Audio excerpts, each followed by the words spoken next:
Today on Locked On Red Wings, Detroit signs Travis Hamonic to a 1-year, $1 million deal. Why? We'll preview that new defender along with Marco Kasper and Albert Johansson.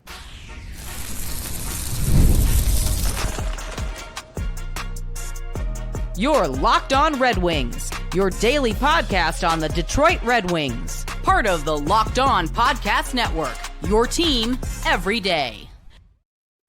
Welcome back to the Locked On Red Wings podcast. We are your hosts, Brian Fisher and Scotty Bentley. And today's episode is brought to you by Monarch Money. Take control of your finances with Monarch Money. Use code LOCKDOWNNHL at monarchmoney.com for 50% off your first year.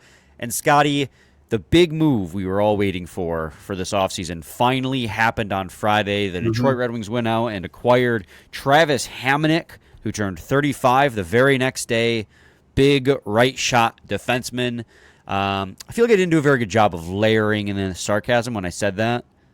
So no, I think everyone totally is bought into that being the big move of the offseason.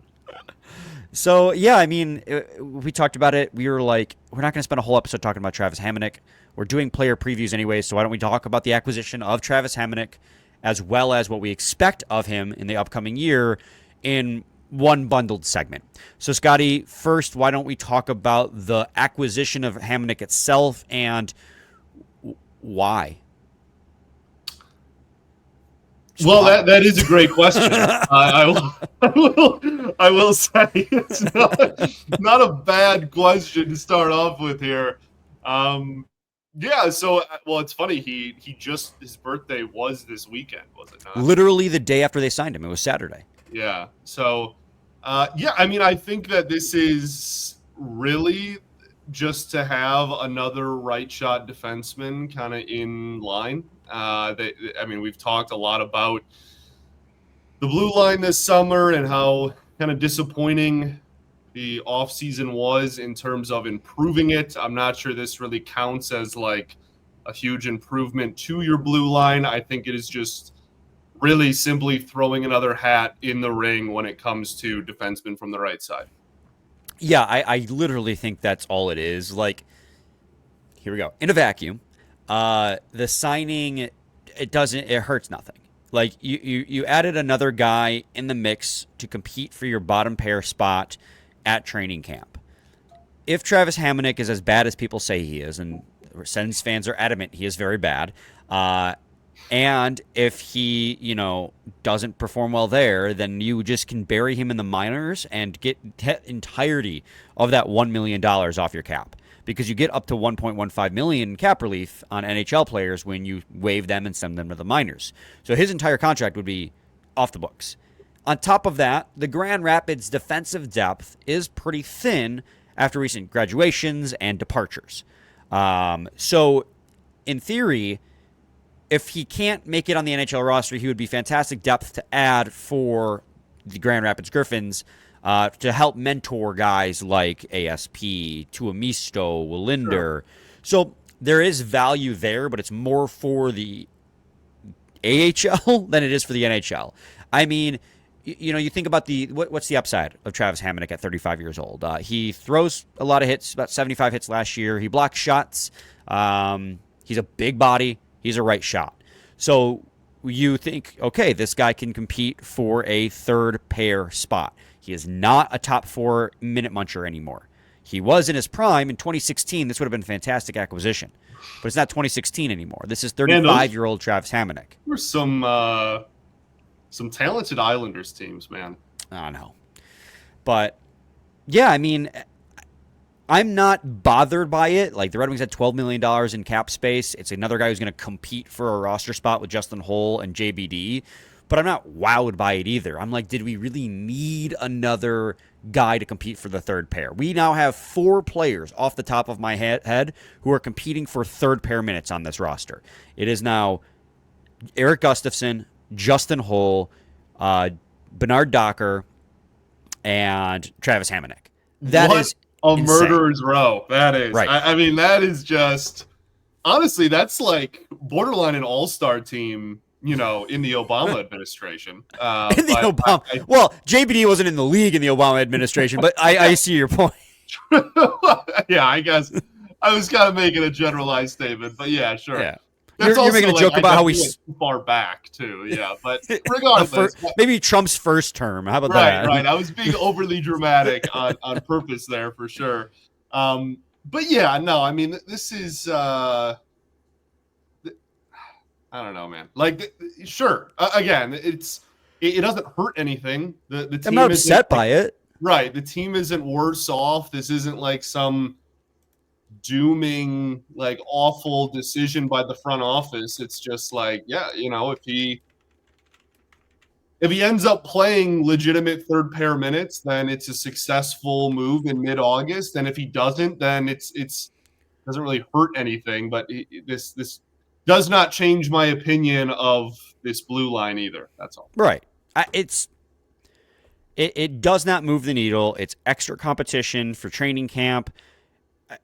His underlying numbers are terrible, but he can play penalty kill minutes if need be. Like, this screams more to me like roster competition and AHL Grand Rapids depth. Yeah. And I guess that's what, like, when we talk about expectations, you play your preview for the first for this first and only year of his contract. I mean, that's it. Like, he may play third pair minutes.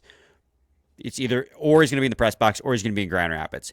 If he plays third pair minutes steadily throughout the season, that will be exceeding my expectations for Travis Hamonic in 2025. Same. Yeah. If he dresses every day, it would be like an above and beyond like expectations. Like, I mean, you mentioned there, like, he's played obviously the PK before. If the Detroit Red Wings front office just added someone to their PK2 in mid-August after having one of the worst penalty kills I've ever seen in my life last year, then everybody needs to go. I don't even care. Astute point. That would be just the most diabolical. Like, oh, we can improve the penalty kill with Hammond on August 15th or whatever. Like, I can't fathom that. But again, like, I guess that's kind of the point that we've been making all summer, is like they really didn't improve. They didn't bring in a whole lot. So, like, there's a chance that he plays PK maybe at some point if he does make the roster for a long period of time. So I have no clue. But I think that this is more than anything just trying to throw darts at a board and seeing what sticks when it comes to the bottom pair. Well, look at it this way. Okay, so if we're making the assumption that he is probably, if we're going to average out his usage, seventh D-man. If we average out Grand Rapids and third pair, sure. Seventh D-man. Is he an upgrade over William Lagesson? I think the answer is probably yes to that. Yeah. And if that's the case, the roster depth got better at a very marginal spot. But again, and that's fine. It's $1 million for one player, but that is also not what this team needs. We do not need a sixth guy competing for third pair minutes on this team. Like, we don't need it either. Right. Like, it doesn't hurt you, but it's just like, I think it's because a lot of us at this point, like, I'm not upset about Travis Hamonic being signed to a deal. I think just a lot of us were like, you see the notification, update, Red Wings sign, like, you're hoping, finally, like, this is the move, either trade or whatever. And it's just like, I get it. The more you look into it, you're like, oh, this guy is, because I see Hamonic, and like, because I'm focused on the Red Wings. I see the name Hamonic. I recognize that as this is a steady player who's been in the league for a long time. Then I look at the underlying numbers, like, oh yeah, he's in his late 30s. Like, that's not the same player he was 10 years ago. It's like he has what is this? 13 total points in the last two seasons combined. And he was a minus 16, and plus and minus aren't everything. But he was a minus 16 last year with the Ottawa Senators, who made the playoffs. And that was only in 59 games played. Yeah, I think if you go back 2 seasons ago, he might have had more PIMs than any other stat. 40 penalty minutes the year before that in 48 games. Oh, he had 75. He had 75 block shots that year. Respect. Yeah. Anyways, like, again, You're throwing another hat in the ring, and you're seeing if it works out. If it doesn't, who cares? If Travis Hamonic's playing every day on the third pair, he will, one, be exceeding my expectations, but two, that means that Hole and JBD are absolutely unplayable, which is anyways, we're going to go to a break, and when we return, we'll talk about Marco Kasper, bring our spirits up. Stay tuned for segment 2 of Locked On Red Wings. Most people can't name all their financial accounts or even what they're worth, whether it's 401ks, properties, or investments. And when you don't have the full picture, you can end up leaving money on the table. That's why there is Monarch Money. It's an all-in-one personal finance tool that brings your entire financial life together in one clean, easy-to-use interface on your laptop or on your phone. Monarch does the heavy lifting for you. You can link all your accounts in minutes, see clear data visuals, get smart categorization for your spending, and finally feel in control of your money without ever touching a spreadsheet. Don't let financial opportunities slip through the cracks. Use code LOCKEDONNHL at monarchmoney.com in your browser for half off your first year. That's 50% off your first year at monarchmoney.com with code LOCKEDONNHL. Segment 2, Locked On Red Wings podcast. All right, Scotty, Marco Kasper, fun one for us to talk about here. Normally he'd be our headliner, but the Travis Hamonic news obviously took a little bit of precedent as he was the new guy on the block. Marco Kasper got called up, maybe a month into the season? Less than that. He played 77 games last year, so he, 2 weeks into the season, he got called up. Had 37 points, 19 goals, 18 assists, started the year on the third line. Once McClellan took over, he got promoted to the first line, and then from there he was off to the races. He was incredible the second half of that season between first line wing, second line center. In his second year, I guess the real question is not just along with hopes and expectations, but can he avoid that cursed sophomore slump, and will he stick there at 2C? Yeah, and I think that's going to be the second question. There is something that'll probably be ironed out just during preseason and camp. I mean, that's one of the bigger storylines, I think, going into the year, aside from just like the normal, is this young player going to make the team, whatever. Like, from the guys that we know are going to make the roster, I really do think that Kasper's spot in the lineup card is a fascinating one, just because we've talked about this a lot. This isn't like a new discussion, but just because of the fact that you are kind of one person short still in that top six. So in theory, you could move him to top line wing because he did flourish there as well. Or do you want to leave him at 2C? I think we're both relatively, I don't know if confident's the right word, but I think he'll stay at 2C. I think that the organization wants him to stay at 2C. That being said, I mean, there's a lot of, I think, excitement going into the season with him. I think you're hoping for a little bit more production offensively now that he's used to the pace, and especially if he's playing on a line with, Cat and Kane all year. You really want him to improve offensively and get those point totals up. But he almost had a 2020 rookie year too. Like, it's not like, he was some slump of he'd laid an egg or anything offensively. It was a solid offensive season. And then obviously you're just hoping, I think, one of the biggest things, my favorite stat, I think if you want him to stick at center, you want to see him improve pretty dramatically in the faceoff circle. Did not have very great numbers there. So that'll be, I think, a big point of development for him. But that also everything that comes with center, really, right? Like, you want him to be sound defensively. If he can be good enough defensively where you are not afraid to deploy a DeBrincat, Kasper, Kane line, kind of like in any situation, then that is a massive win, right? Like, if he can just be that good, as a quote unquote two-way center, then I think that would go a long way. But yeah, I mean, I think we're looking for that. We're looking for continued strides taken defensively, and then maybe an uptick in points as well. And that's a solid season.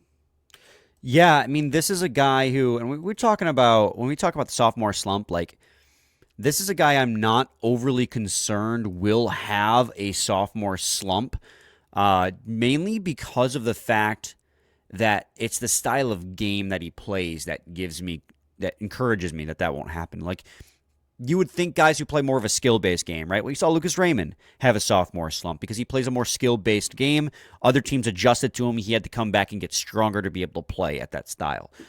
Marco Kasper plays a relatively heavy game. Forechecks hard, back checks hard, gets into the corners, goes to the dirty areas. Those are the types of things that if he comes back with added muscle, like, he will be fine. I think he'll do fine this season. My expectations for him, do you think it is overly ambitious to project him from 37 points to like 45 points?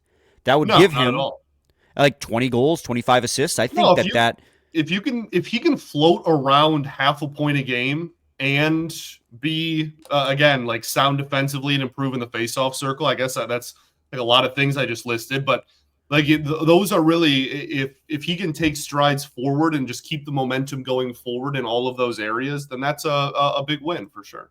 He had 30 of his 37 points after December 27th when Todd McClellan took over. Like, that's 30 points in 48 games for Marco Kasper after McClellan took over. I think if you were to shrink that even more, I were to go from, because I know it was from January that he really began to pop off. So let me go from January 10th when he began to pop off. That's 30 points in 42 games. So even in 3/4 points per game for Marco Kasper the second half. Now, I don't expect him to be 3/4 point per game throughout the entire season, but just to give you a look at what you might be able to expect a little bit. And not to mention, too, Scotty, like, talking about the two-way aspect of Marco Kasper, he was second on your team in hits last year. He had 156 hits, second only to Moritz Seider. As a rookie. Like, this guy does it all. I agree with you. I think besides, obviously, you hope for a little bit of an uptick in production, the one area I'm really looking for Marco Kasper to improve is in the faceoff circle. Because last year he was not very good in the faceoff circle. Let me go back to his overview here. His faceoff percentage last year was shy of 45%, 44.9%. That's just not good enough.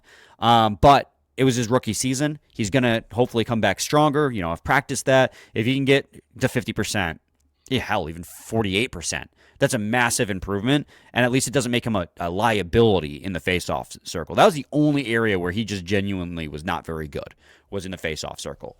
So, yeah, I mean, with Marco Kasper, it's just like seeing a step forward. You want him to just take that step forward in pretty much every category because it's going to be his sophomore season. I don't know how much offense to expect out of him because, again, he's not a skill-based player, but if he can get to like the 40-something point range, it'll be a great job. And last year, he was already a positive attribute, right? He was the 67th percentile offense, 58th percentile defense for 68 overall. Like, he was a positive asset on both even-strength offense and even-strength defense. Like, that is, as a rookie, playing second-line center. That's, with Patrick Kane, talking about the defense in particular, with Patrick Kane and Alex DeBrincat on your wings. Like, that's pretty impressive. So, yeah, he's somebody I look forward to watching. He played 85 minutes of power play last year, 45 minutes on the penalty kill. I expect to probably see him on power play 2 pretty consistently this season, and maybe some penalty kill time. Like, he's good defensively. So, my expectation of him, take a step forward in pretty much every element. Yeah, agreed. I'm not saying a leap. I said I'm not saying take a leap, but just take another step. Yeah. I think too, like, it's not like, those are the areas that we would like to see him improve in. It is also not a necessity that he takes, a big step forward in all of those at once either. Like, he is still, this was his age 20 season last year. Right. Like, he is still so young. I mean, the odds of him taking, like I said, a big step forward in all of those areas is probably like not over 50%, I wouldn't say, just because hockey is hard and developing young players takes time. But if he can improve in 2 of those 3 things, then that's a big win, right? Like, if his offense looks about the same, but the defense and the faceoffs take another step forward, then that's a big win, and we'll gladly take it. And I think there's just a lot to like already with where he's at, and that just grows even more, obviously going into this season. So, yeah, I mean, going to be one of the more exciting conversation points early in the year. I think he and Edvinson are the two players I'm most excited to watch this year because both have that opportunity because they're so young and had solid rookie years that they can take a huge step forward and get even better. Like I think I tweeted it out a couple weeks ago. Like if this Red Wings team does make the playoffs, I think a lot of it will be because of leaps from Edvinson and Kasper. Sure. Because that's what you're looking for. You're looking for internal growth. And those two players... Yeah, you didn't have external growth. So right. Yeah, you kind of needed to be internal, yeah. And those two players, with where they're at age-wise, like are in that prime development window. So if you make the playoffs next year, it's because those two guys just like really took a step into a primary role with this team, which we expect them to be at some point. But, progress isn't always linear. Scotty... let's head to segment 3. When we return, we'll talk about Albert Johansson, another fun young player for the Detroit Red Wings. Stay tuned to segment 3, Locked On Red Wings.